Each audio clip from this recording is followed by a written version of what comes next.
Hey girls, I have another book from my local library that I wanted to share with you. It's called Books Aren't for Eating. Now, if I'm not mistaken, this book is actually about a bookstore. So, libraries are places where you can go and borrow books for like a little bit of time for free. Usually it's going to be in your neighborhood somewhere. And a bookstore is a place where you can get books that you get to keep for a long period of time, for hopefully the rest of your life if you treasure reading like I do. So, without further ado, let's read Books Aren't for Eating. Okay, more ado. This is Bella. She's here with me, sitting on my lap, so it's going to be a little bit of a different angle. Can you say, "Hi, Bella"? Hi, guys. I'm Bella. I'm a cat, but I don't talk much. Okay, Books Aren't for Eating by Carly Sorosiak and with illustrated by Manu Montoya. Okay. That big sign says Leopold's Bookshop. Oh, what beautiful colors. Leopold collected two things that he loved very, very much. Warm sweaters with goats on them, of course, and man, that's so pretty. What do you think "and" is? He owns a bookshop. Books! Once he learned not to eat them and how to turn the pages. Oh, that's got to be a little tricky for a goat. Oh, look, there he has a little mouse friend. Keep an eye out and see if we can find the mouse again. There he is, sitting in his little chair with his little goat hooves and his little goat glasses and his tea, enjoying a book. Sometimes he imagined himself inside the books he read. He was a pirate, a figure skater, an astronaut, gently floating through space. It was comforting to become these characters, to live in their worlds. Oh, wow. Is there a world that you would like to live in that's not the one that you do? Yeah, that's okay. That's why we have books, right? So we can imagine ourselves in different circumstances.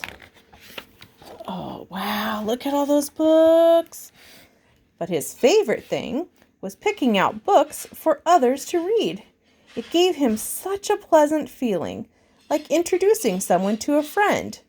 Leopold owned an old bookshop with tiny aisles and huge shelves, and he selected the books very carefully. Oh, yes. What other things could he do carefully, do you girls think? Oh, look at him. He's wearing an apron. Keep his clothes clean. What a careful guy. For the witty woman in the feathered hat, he suggested a book about birds. Crows, Leopold thought, are clever too. Look at those birds around the woman with the feathered hat.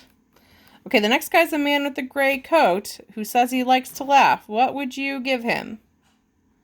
Well, let's read what the author says.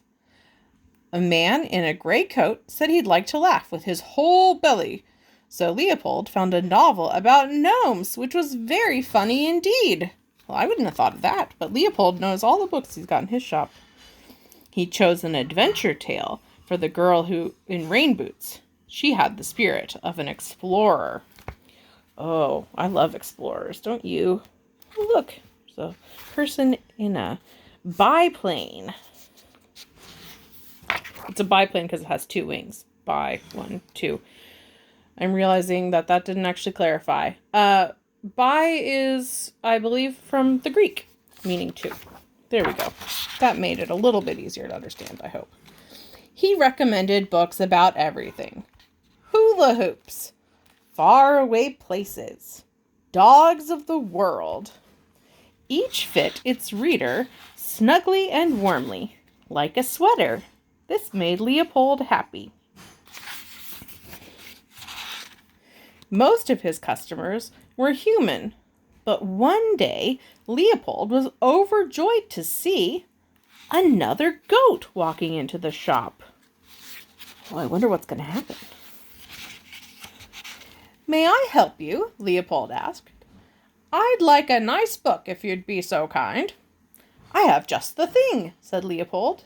In the back room, Leopold selected a story from his special collection.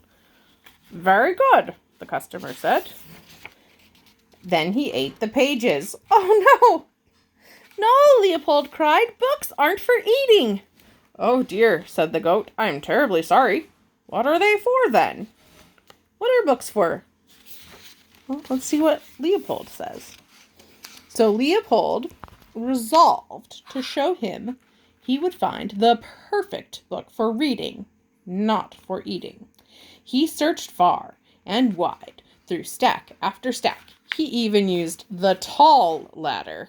Oh, look, you can see there's one Leopold, two. So this is time. We're kind of going through time, left to right. He's looking there, and he's looking there, and he's looking there. Oh, there's the little mouse again. There's the little mouse again later when Leopold's on the tall ladder. And the customer's just waiting. What's he going to find? How's this? Excellent! Chomp, chomp! What about this? Brilliant! Munch, munch! Book after book, the goat ate them all. This is going on your bill, said Leopold. Goodbye, said the goat. Oh, he's not very happy, is he? Well, let's see what happens. At dinner that night, Leopold's wife asked him about work.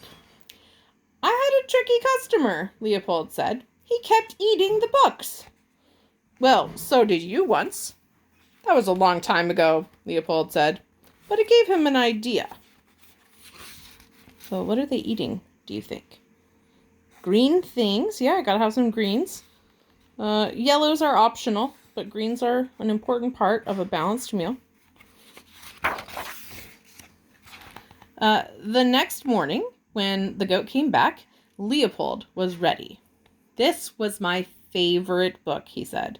The first one I didn't eat. It excited me, challenged me, and made me feel less alone. Oh, I hope everybody finds a book like that sometime. The goat looked at the book, and looked, and opened his mouth. Oh no. Oh look, Leopold's sweating. He's not sure what's going to happen. I don't think we are sure either. What do you think is going to happen? Okay, let's turn the page and find out. Suddenly, the book flipped open to page 1. Oh, said the goat. He read the first line, then the next, and the next. He couldn't stop. Oh, look at all these great positions that he's reading in. Yeah, that's the fun thing about books is sometimes you can hold them over your head or you can put them on the ground and bend over them. The main thing is enjoying the story. All day he curled up in the shop and read. Leopold smiled, heart aglow. I'll pick out some more for you tomorrow. Thank you, the goat said. These stories fill me up. Ooh, what an interesting metaphor. Some books are just too good to eat. Oh, apparently, Leopold drives a car and lives in a very tiny little house. The end. Thanks for reading with me. I love you. Bye.